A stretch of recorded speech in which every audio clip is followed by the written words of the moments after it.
Прывітанне, паважанае гаспадарства. З вами зноў я, Димыч Вясёлы і неадэкват.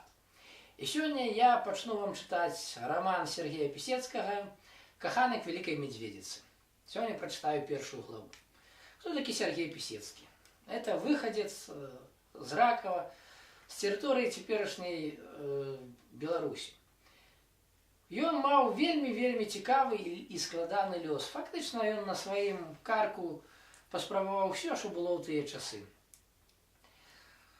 И в конце концов трапіў, больш ему были вырак зрабілі 15 гадоў турмы, больш 10 он праседзеў у адзіночцы. І чтоб не звар'яцець, ён пачаў пісаць романы аб тым, што і як адбывалася ў яго жыцці.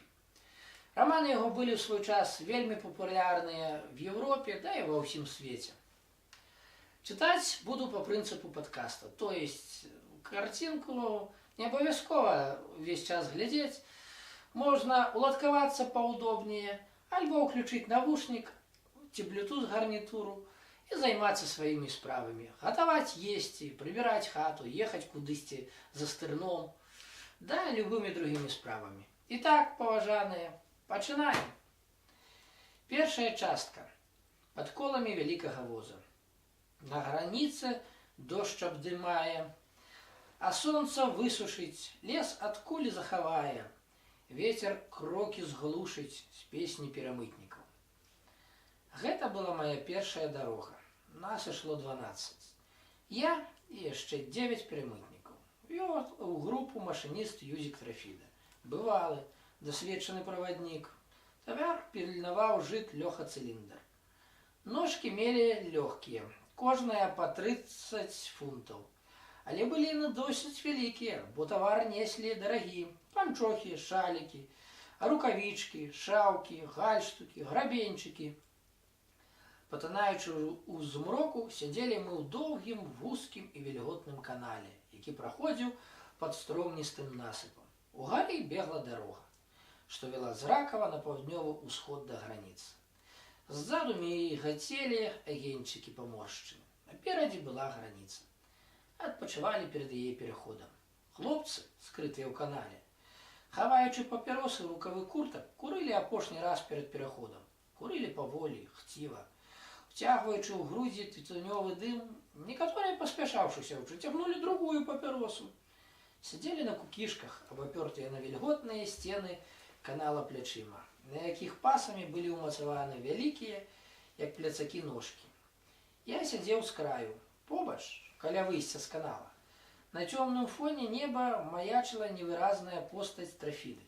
Павярнуўшыся да мяне бляклай плямай тавару, ён пачаў шаптаць сіпатым, быццам бы застужаным голасам. «Трымайся мяне! Разумееш? Ну, і гэта. Калі за намі пагналіся, ножки не кидай, утекай з ножкой. Большевики без товару зловяць, прышыюць шпіянаж, тады ОМОН пераробяць на шаўро». У знак таго, што я зразумеў, кіўнуў яму галавой. Праз некалькі хвілін вырушылі наперад. Доўгай вужакай краліся па лугавіне ля высахлага рэчышча. Наперадзе крочыў Трафіда, часам затрымліваўся. У той жа момант спыняліся все мы. І, напружваючы зрок і слых, вывучалі навакольны змрок. Вечар быў цёплы. На чорным фоне неба імглісты ззялі ж зоркі. Я імкнуўся трымацца як мага бліжэй да нашага правадніка. Ні пра што не думаў, толькі пра тое, каб не згубіць з вачэй шэрую пляму ножкі на трафідавых плечах, бо больш нічога не мог убачыць. Напружваў зрок, але не паспяваў дакладна выміраць у цемры адлегласці, некалькі разоў грудзьмі налятаў на правадніка. Убачыў далёка перад намі агеньчык. Трафіда стаў, я апынуўся побач. «Што гэта?» – ціха запытаўся я. «Граніца, ужо блізка», – прашаптаў праваднік. Да нас падышло яшчэ некалькі хлопцаў. Астатніх я не мог угледзець.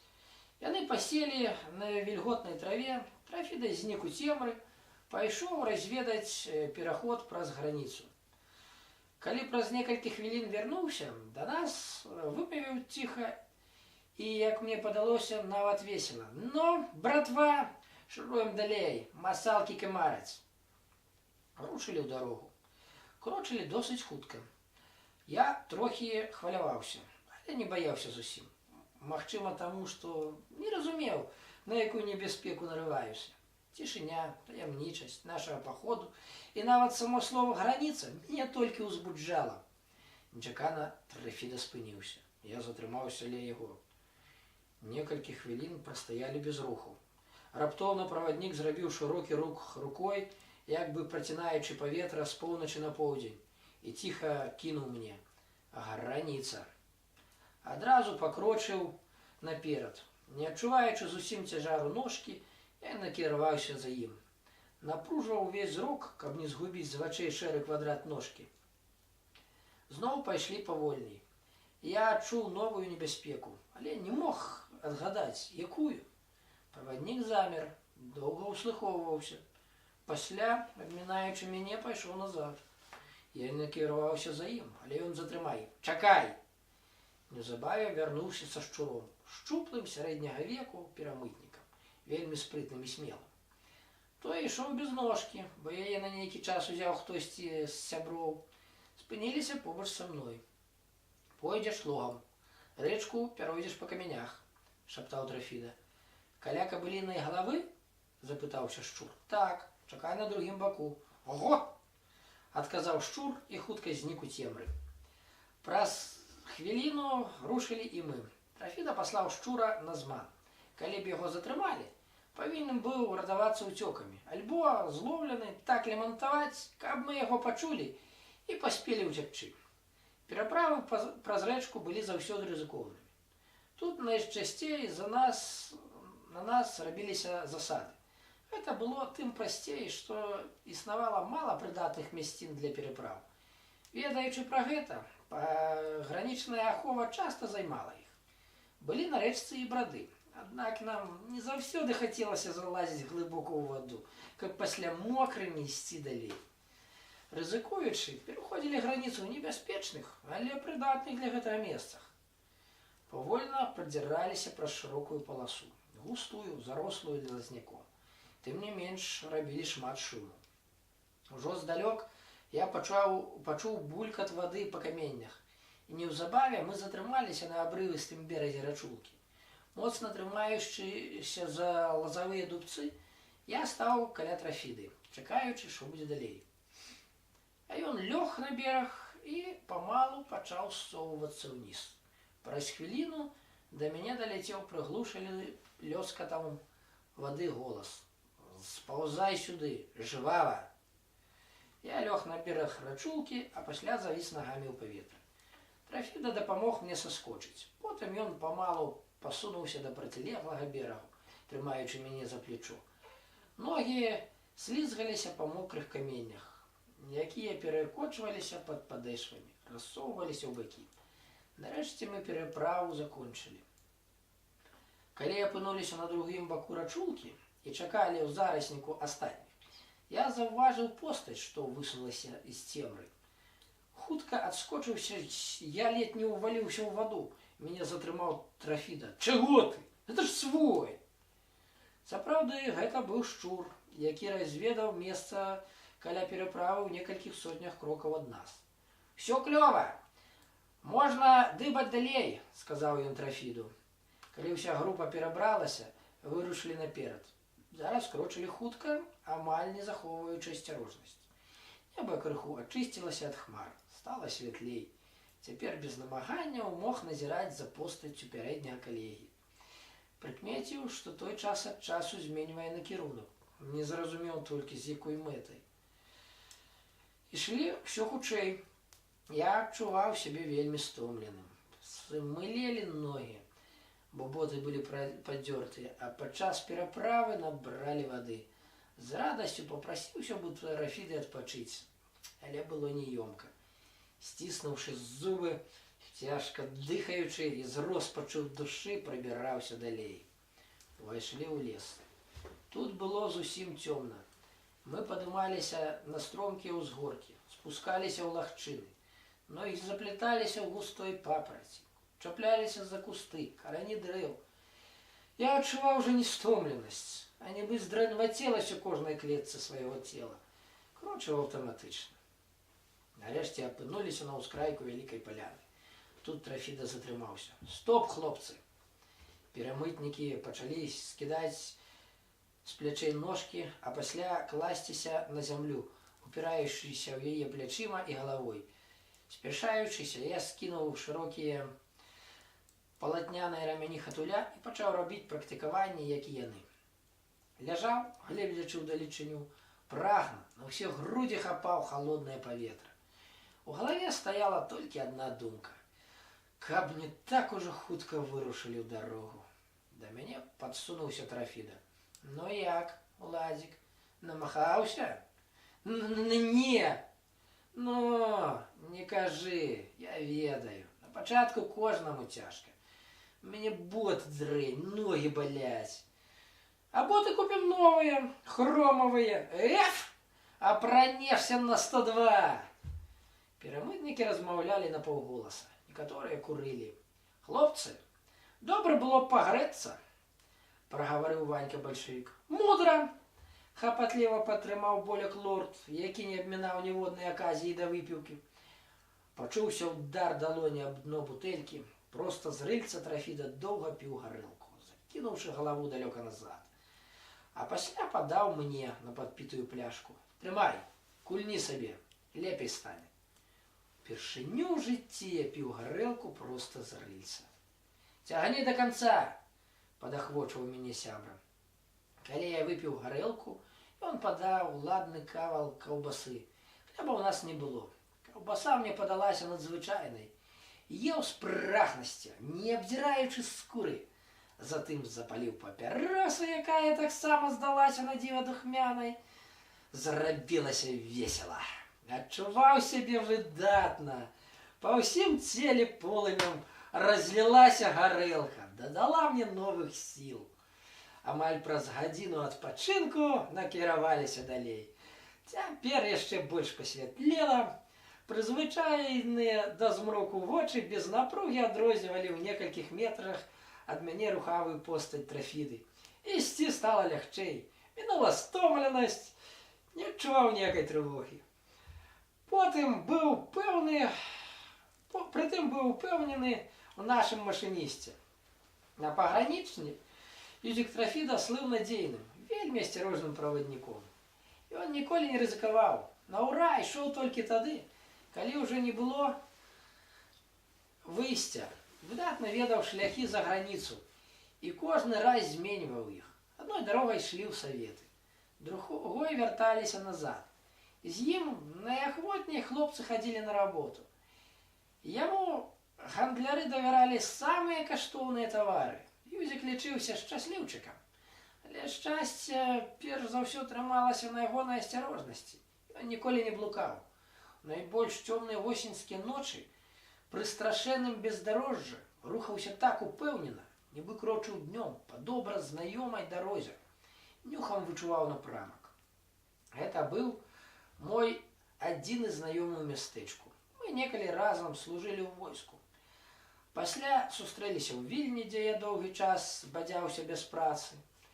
Ён жа прыехаў туды на закупы. Калі даведаўся, што церплю нястачу, прапанаваў падацца да яго на пагранічча. Я адразу наважыўся. Пасля пераезду ў Ракаў пасяліўся ў ягонай хаце. І цяпер, упершыню, мы вырушылі разам на работу. Юзік не хацеў мяне браць у дарогу. Раіў яшчэ адпачыць, набрацца сілы. Але я заўпарсіўся. Пайду і вырушыў з ім пры самым першым выпадку. Аднастайнай група Трафіды не была. Часцяком хлопцы выходзілі з яе і пачыналі працаваць на ўласную руку. Або далучаліся да хаўрусаў іншых перамытнікаў. Іхныя вольныя месцы займалі новыя, і работа не спынялася. В залежнасці ад колькасці перакіданага праз граніцу тавару Трафіда звычайна вадзіў ад 7 до 12 чалавек. Калі першы раз у Вільні я ўбачыў Трафіду, ледзьве пазнаў яго. Хоць і мінула каля 2 гадоў ад часоў нашай службы ў войску. Ён схуднеў, загарэў, галаву трымаў крыху, цягнуўшы ў плечы, нібы баючыся ўдару ззаду. вочы меў злёгку прыплюшчаныя. А калі я уважліва прыглядзеўся, заўважыў на ягоным твары шмат зморшчын. Ён відавочна пасталеў, хоць і быў толькі на 5 гадоў старэйшы за мяне. Па-ранейшаму застаўся вясёлым, любіў жартаваць і апавядаць показкі, але рабіў гэта ўсё больш неахвотней, нібы пад прымусам. Думкі яго луналі дзесь у іншым месцы. Пасля, праз некалькі гадоў, я зразумеў гэта добра. Зведаў усё тое, што хавалася ў прыплюшчаных вачах сябра, што адвыклі ад дзённага святла. Мы ішлі палямі і лугамі, ногі слізваліся па мокрай траве, абсоўваліся з вузкіх узмешкаў, засмоктваліся ў балоце, крочылі лясамі, прадзіраліся праз кустоўе, абміналі ўсялякія перашкоды. Мы маглі адно здагадвацца, усё ведаў толькі Трафіда. Часам здавалася, што ідём безмэтна, што збіваемся з напрамку, блукаем. Нядаўна, нібыта збіраючыся па стромністым адхоне пагорка, на вяршыні якога расла бяроза, што бялела ў цемры. Зараз зноў скарабскаемся па гліністай глебе. І зноў бяроза. Меў жаданне звярнуць на тое ўвагу Юзіка. Аднак рабіць гэта мне не выпадала. Крадзёмся паўз вёску, адрозніваю ў цемры шэрыя абрысы будынкаў. Пералазім праз плот, ідём па нейкай дарозе. Час ад часу, ў некалькіх дзесятках метраў ад нас, выныраваюцца з мроку агеньчыкі ў вокнах хацін. Стараюся не глядзець туды, бо пасля змрок гусцее і цяжэй сачыць за постаццю Трафіды. Хоць ветру няма, нечакана падблізу пачынаюць захлынацца ад брэху сабакі. Пачулі нас. Мы пайшлі хутчэй. Ступаем на палявую гліністую сцежку. Яна нібы засмоктвае ступні ног. Намагаючыся, робім кожны крок. У мяне ўзнікае жаданне, нахіліўшыся, падтрымліваць халявы ботаў, якія пры кожным чарговым кроку злазяць з ног. Злосна ўядаючы, за намі пагналяўся некі сабака. Думаю, добра, што я не іду ззаду. Праз хвіліну чую сабачае скавытанне. Вся ж перапала яму камянём. Зноў ныраем у цемру, пнёмся па бездарожжы, цягнемся некуды ў таямнічую далячынь. Раптам я заўважыў, што згубіў дарогу, што не бачу перад сабой Трафідавай ножкі. Пайшоў хутчэй наперад, нікога. Бяру ўлева, нікога. Управа, нікога. Ззаду толькі чую злосны голас лорда. Чаго круцішся? Хацеў ужо паклікаць Юзіка, але адчуў, як нехта бярэ мяне за руку. Што з табой? Запытаўся Трафіда. Цёмна, згубіў цябе. Зараз будзе лепш, адказвае Юзік і ідзе наперад. Цяпер ісці выгодна. Увесь час бачу перад сабой выразную белую пляму. Яна сваім трапятаннем нагадвае мне лунаючых у небе галубоў. А гэта Трафіда, каб было мне лягчэй за ім назіраць, заткнуў за каўнер курткі канец белай насоўкі. Зараз нічога больш не бачу навокал, толькі тая белая пляма віруе ў паветры. То шыбуе недзе ў заночную далячынь, то зноў трапеча перад вачыма. Алкаголь перастаў дзейнічаць на мяне, штораз адчуваю большую стомленасць. Адначасова ахоплівае сонлівасць. Падцягваю ўгару рамяні ножкі і, нахіліўшыся, усё валакуся наперад, заплывучай бясконцую ноч белай плямай хустачкі на Трафідавай шыі. Заплятаюцца ногі. Заносіць управа і ўлева, але іду. Хутчэй сілай волі, чым сілай цягліц. І так, першая глава скончылася. Цяпер, даражэнькія, чакайце другую главу. І да пабачэння. Спадабалася? Ставце падабайкі. Не? Ну, ставце вот так. І пішыце каменты, калі ласка. Мне вельмі цікава, што вы можаце мне пра гэта сказаць.